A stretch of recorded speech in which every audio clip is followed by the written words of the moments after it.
하나님 말씀 갈라디아서 2장 1절에서 10절 말씀 함께 읽겠습니다. 갈라디아서 2장 1절에서 10절 14년 후에 내가 바나바와 함께 디도를 데리고 다시 예루살렘에 올라갔나니 계시를 따라 올라가 내가 이방인 가운데서 전파하는 복음을 그들에게 제시하되 유력한 자들에게 사사로이 한 것은 내가 다름질하는 것이나 다름질하는 것이 헛되지 않게 하려 함이라. 그러나 나와 함께 있는 헬라인 디도까지도 억지로 관례를 받게 하지 아니하였으니 이는 가만히 들어온 거짓 형제들 때문이라. 그들이 가만히 들어온 것은 그리스도 예수 안에서 우리가 가진 자유를 엿보고 우리를 종으로 삼고자 함이로되 그들에게 우리가 한시도 복종하지 아니하였으니 이는 복음의 진리가 항상 너희 가운데 있게 하려 함이라. 유력하다는 이들 중에 본래 어떤 이들이든지 내게 상관이 없으며 하나님은 사람을 외모로 취하지 아니하시나니 저 유력한 이들은 내게 의무를 더하여 준 것이 없고 도리어 그들은 내가 무할례자에게 복음 전함을 맡은 것이 베드로가 할례자에게 믿음과 맡음과 같은 것을 보았고 베드로에게 역사하사 그를 할례자의 사도로 삼으신 이가 또한 내게 역사하사 나를 이방인의 사도로 삼으셨느니라. 또 기둥같이 여기는 야고보와 게바와 요한도 내게 주신 은혜를 알므로 나와 바나바에게 친교의 악수를 하였으니 이는 우리는 이방인에게로 그들은 할례자에게로 가게 하려 함이라. 다만 우리에게 가난한 자들을 기억하도록 부탁하였으니 이것은 나도 본래부터 힘써 행하여 왔노라. 아멘. 갈라디아서 2장 말씀입니다. 2장 1절부터 끝까지 21절까지 말씀은 이제 한 주제인데 오늘은 10절까지만 말씀을 나누도록 하겠습니다. 2장 전체의 주제는 할례냐 무할례냐, 할례냐 무할례냐, 어렵다함을 받는 것은 할례를 받아야 되느냐, 할례를 받았을 때 어렵다함을 받느냐, 그러면 할례를 안 받아도 된단 말인가 하는 그런 문제입니다. 그래서 할례냐 무할례냐, 또 유대인이냐 이방인이냐, 그 유대인 구원이 유대인에게 있는데 그들이 할례를 받았으니까 할례 받은 사람에게만 구원이 있다. 이것은 잘못됐다. 이런 논리 주장은 문제가 있다. 잘못됐다. 그러면 이방인들은 구원을 받을 수 없단 말이냐? 그렇지 않다. 그럼 이방인은 어떻게 해서 어렵다함을 받느냐? 믿음으로 말미암아 된다. 믿음으로 어렵다함을 받는다 하는 그런 말씀, 그걸 이제 강조합니다. 그래서 할례냐 무할례냐, 할례를 받아야 하나? 그러면 할례를 받지 않은 사람 무할례자는 어렵다함을 못 받고 구원이 없느냐? 이런 논제, 이런 문제, 그게 갈라디아서 2장에 말씀한 것입니다. 그만큼 이 갈라디아에 그런 문제들이 좀 심각하게 있었다. 그래서 바울 사도가 이 서신을 통해서 그 중심을, 그 원리를, 그 교리를 명확하게 정립할 필요성을 알고 이 서신을 보내게 된 겁니다. 그래서 오늘 우리가 적용할 것은 할례냐 무할례냐 이거를 나누어서 생각할 문제가 아니다. 또 세례냐 세례를 받지 못했느냐 그것 가지고 우리가 논쟁할 필요가 없다. 오로지 어떻게 하여 의롭다함을 받느냐. 그리고 대상 유대인에게만 의롭다함이 있고 구원이 있고 헬라인에게는 이방인에게는 의롭다함을 받을 수 없고 구원이 없단 말이냐? 그렇지 않잖아요. 그렇지 않단 말이에요. 그래서 이것을 할례냐 무할례냐 세례냐 또 무세례냐 유대인이냐 헬라인이냐 이렇게 이분법으로 나누지 말고 이 모든 것들이 이제 위로 올라가면 올라갈수록 그 중심이 뭐냐면은 어떻게 하여 의롭다함을 받느냐. 의롭다함을 받으려면 어떻게 하여야 하느냐 하는 문제, 무엇을 하여야 의롭다함을 받느냐 하는 문제, 그 문제로 우리가 접근을 해야 합니다. 그렇다고 해서 이것이 어떤 조건적인 문제가 아닙니다. 의롭다함을 받는 것이 어떤 조건, 이런 조건이 충족이 돼야 의롭다함을 받는다. 의롭다함을 받았다. 이렇게 논리를 펴면은 그런 주장을 하면 잘못됐다. 그런 말씀입니다. 결론부터 말씀드리면 예수 그리스도를 믿음으로 말미암아 의롭다함을 받고 율법의 행위로 의롭다함을 받는 것은 아니다. 예수 그리스도를 믿음으로 의롭다함을 받는다. 그래서 구원받는 것, 우리 영혼의 구원을 받는 것은 죄 사함을 받는 것은 믿음으로 말미암아 예수 그리스도를 믿음으로 말미암아 되어진 것이고 에베소서에 있는 말씀처럼 하나님의 선물로 준 것이 아니고 행위에서 난 것이 아니다 하는 그 교리, 그것을 여기 갈라디아서 2장에서 명확하게 중심을 잡아주었습니다. 그것이 이제 그 이유라고 말할까요? 그것이 이 갈라디아 갈라디아에 있는 사람들에게 심각한 문제점이었던 것입니다. 그래서 거짓 형제들이 교회 안에 들어와서 어지럽히고 혼란하게 하고 또 연약한 자들에게 시험 들게 하고 어려움을 겪게 한단 말이에요. 그래서 유대인들에게는 구원이 있고 이방인들에게는 없고 유대인은 할례 받은 유대인들에게는 의롭다함이 있고 할례 받지 못한 이방인들에게는 의롭다함이 없다. 이런 논쟁이 이런 분쟁이 갈등이 생겼던 것입니다. 그래서 바울 사도가 이 중심을 잡아준 거죠. 역시 오늘 우리들에게도 이 부분에 대해서 중심을 잡아준 말씀입니다. 그래서 여러분들이 흔들리지 않으면 좋겠습니다.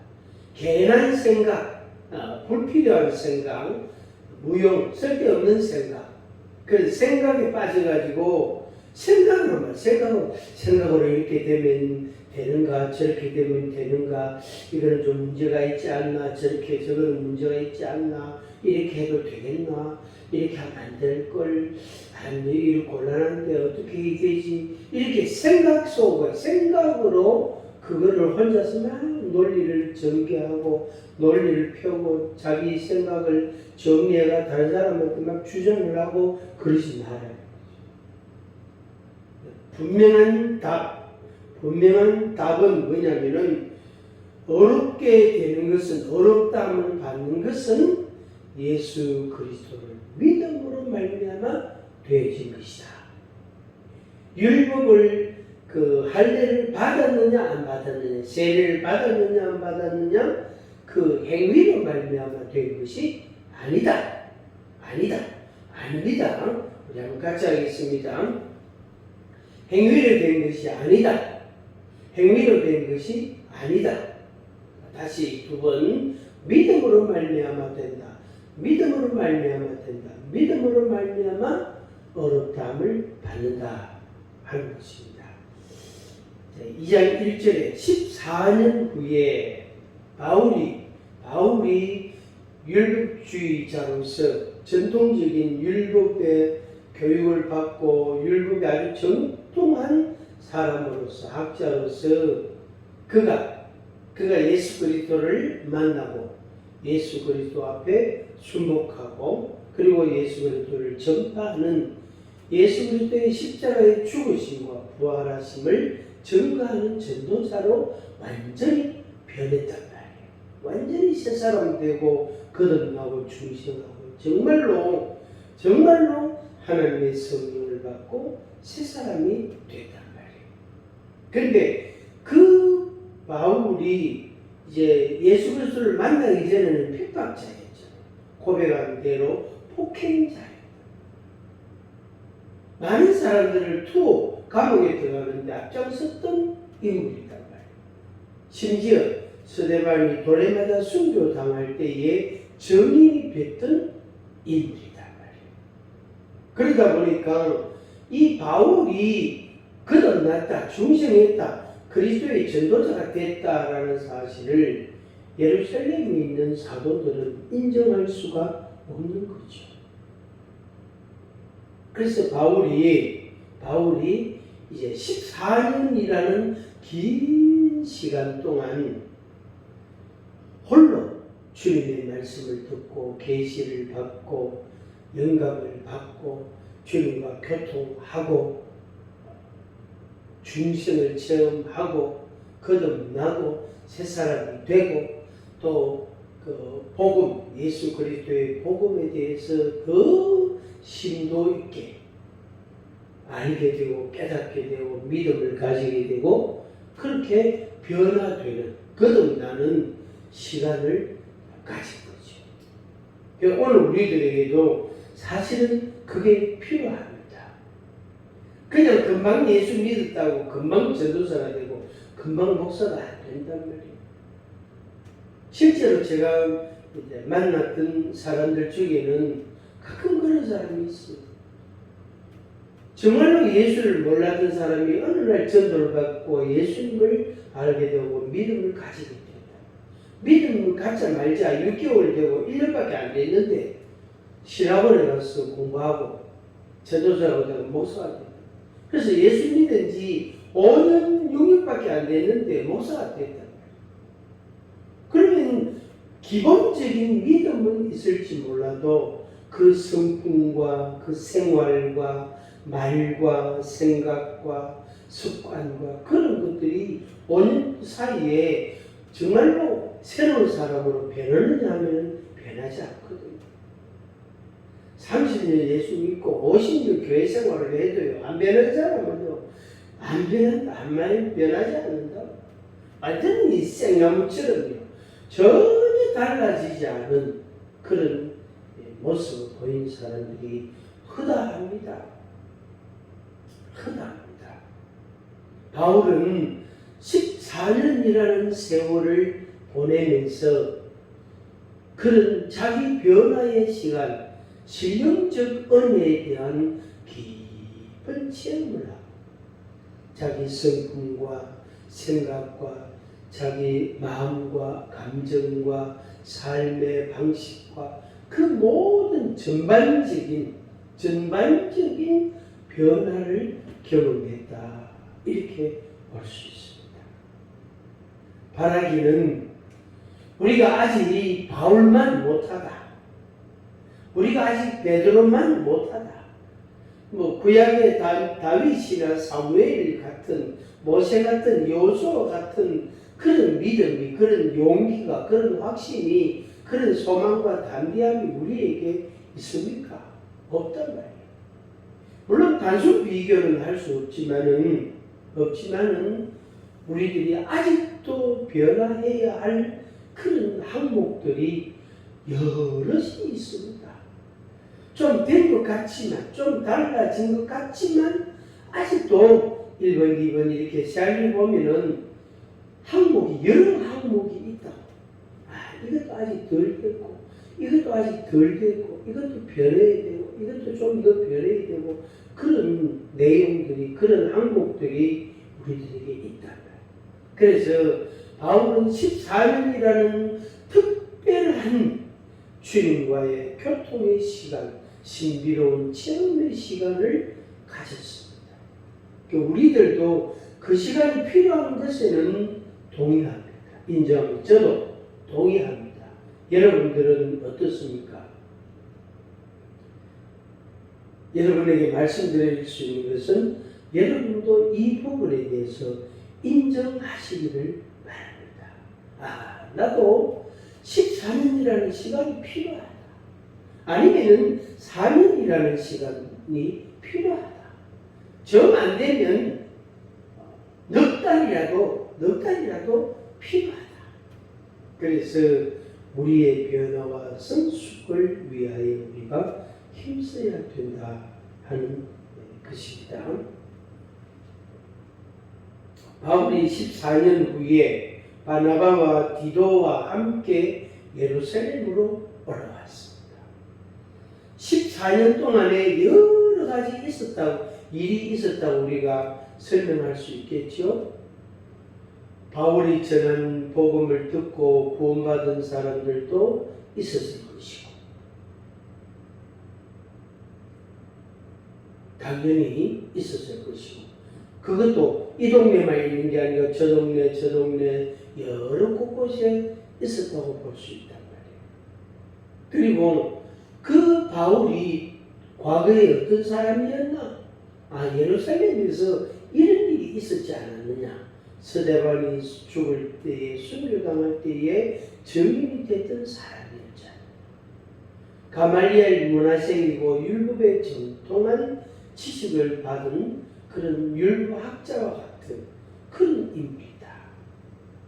그래서 이미 바울에 대한 이야기들이, 바울은 없지만 많은 사람들의 입으로 통해서 그것이 알려지고 소문이 퍼져나가고 그랬을 것이다 하는 것을 우리가 충분히 추측할 수 있는 그런 부분입니다. 그래서 바울이 이제 바나바라는 인물, 디도라는 인물을 데리고 예루살렘에 갔단 말이에요. 가니까 베드로를 비롯한 사도들이 이들을 환영하는 거예요. 악수를 청하는 거예요. 왜? 전에 그들이 이렇게 만나주지 않았거든요.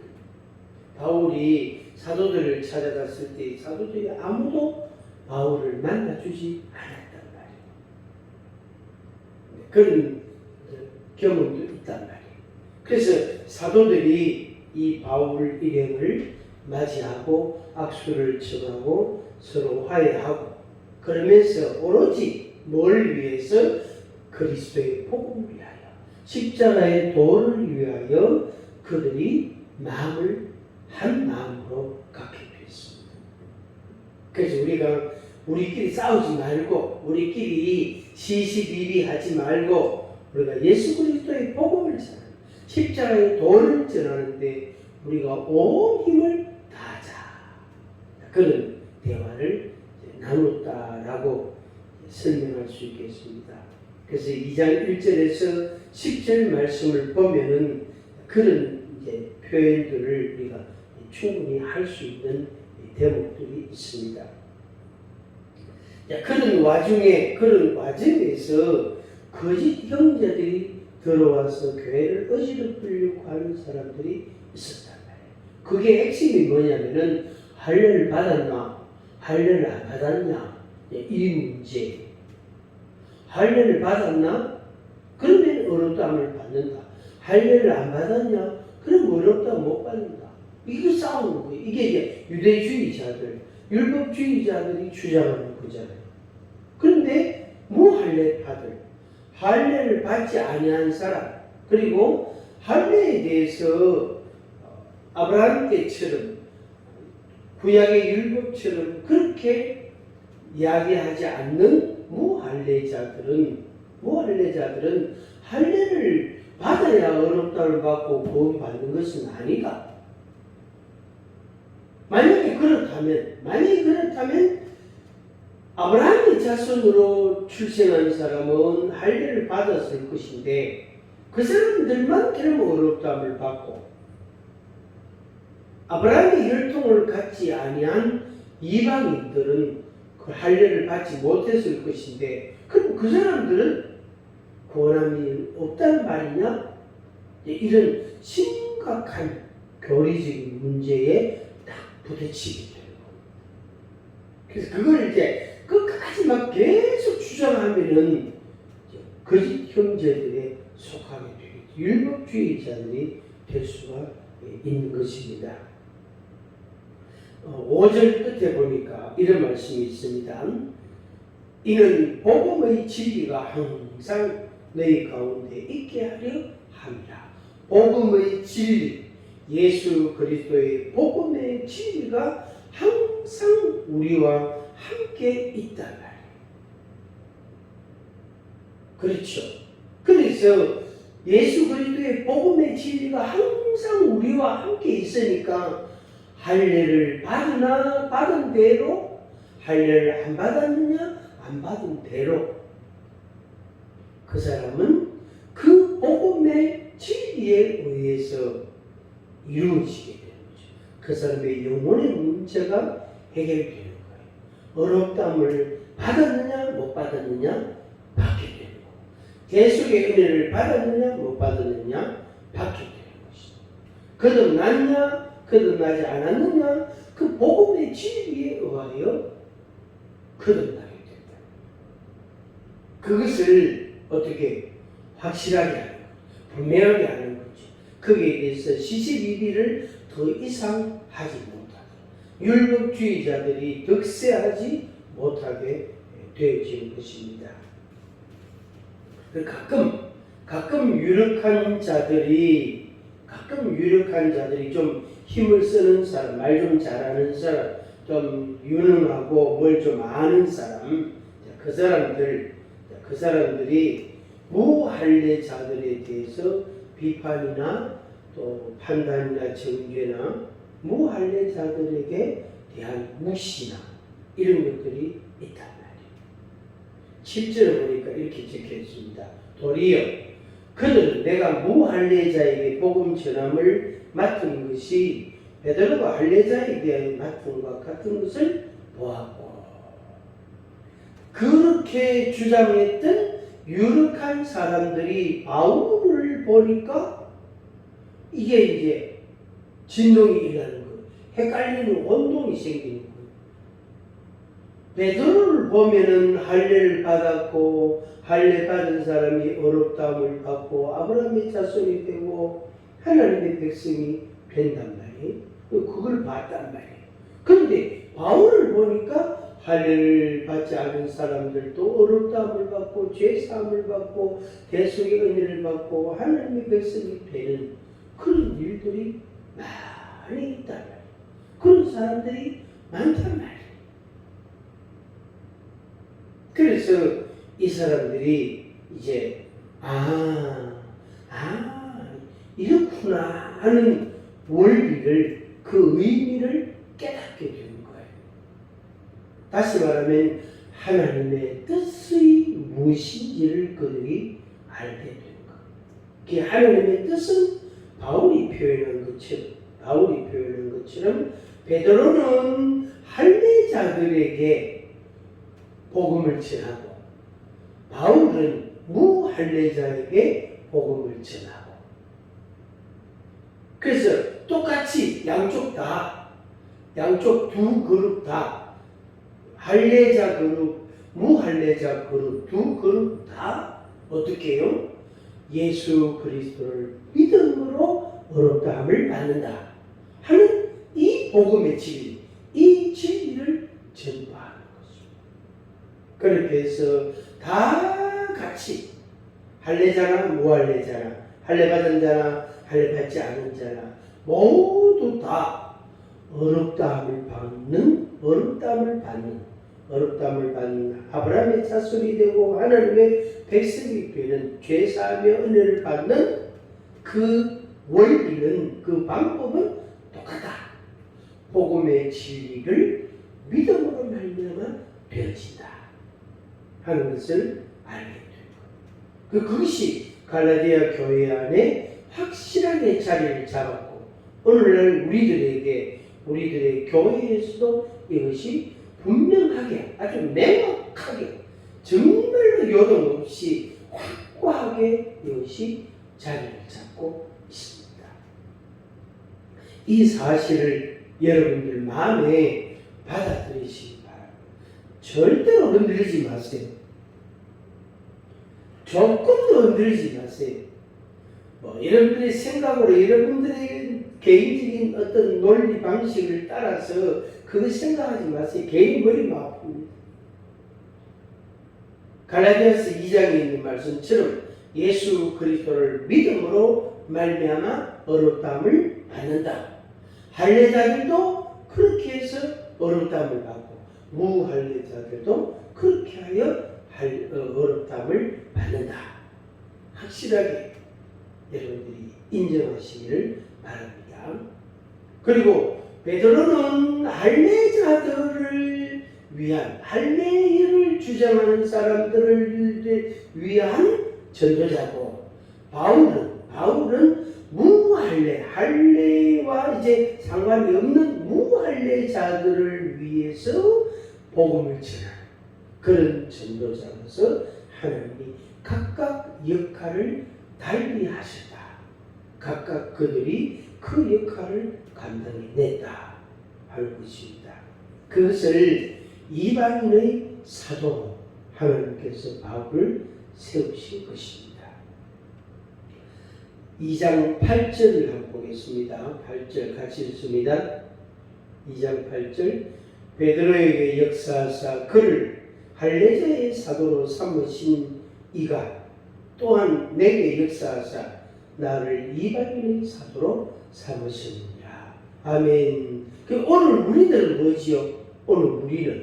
저는 뭐지요? 무할례자들, 이방인의 사도로, 이방인의 전도자로 하나님께서 세우신 것입니다. 그런데 그러면 할례 받는 그 유대인들에게, 할례 받는 그 아브라함의 자손들에게는 아니냐? 아니다. 오늘 우리들은 이방인이나 유대인이나 할례를 무할례자들이나 할례자들이나 다 같이 그 차별 없이 그 구분 짓지 않고 다 그들에게 전하는 전도자예요. 우리는. 그래서 베드로보다 바울보다 오늘 우리들의 사명이 더 큽니다. 더 중요합니다. 저는 그렇게 해석을 합니다. 사무엘보다, 다윗보다, 솔로몬보다, 에스겔보다, 다니엘보다, 베드로나 바울보다 오늘 우리들이 더 중요한 전도자다, 인물이다 하는 그 자긍심을 우리가 가질 필요가 있는 것입니다. 아멘. 아멘.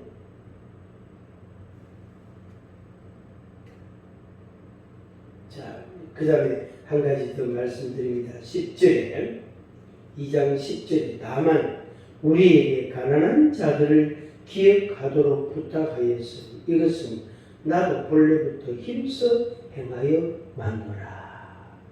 이걸 간단하게 말하면 가난한 자들을 갈라디아 교회 성도들이 돌봐줘야 된다.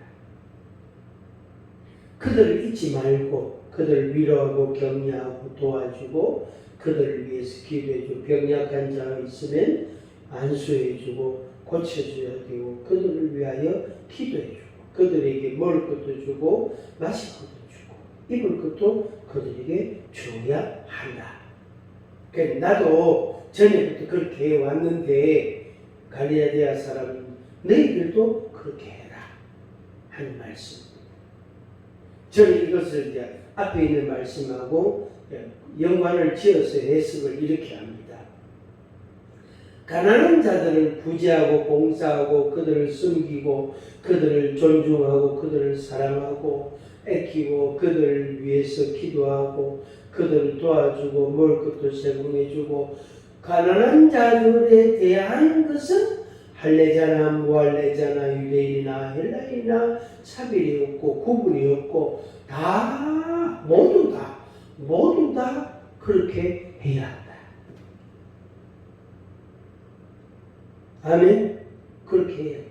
가난한 자들에 대해서는 할례자는 하고 무할례자는 안 해도 되고 무할례자는 하고 할례 받은 사람은 안 해도 되고 그런 게 없잖아요.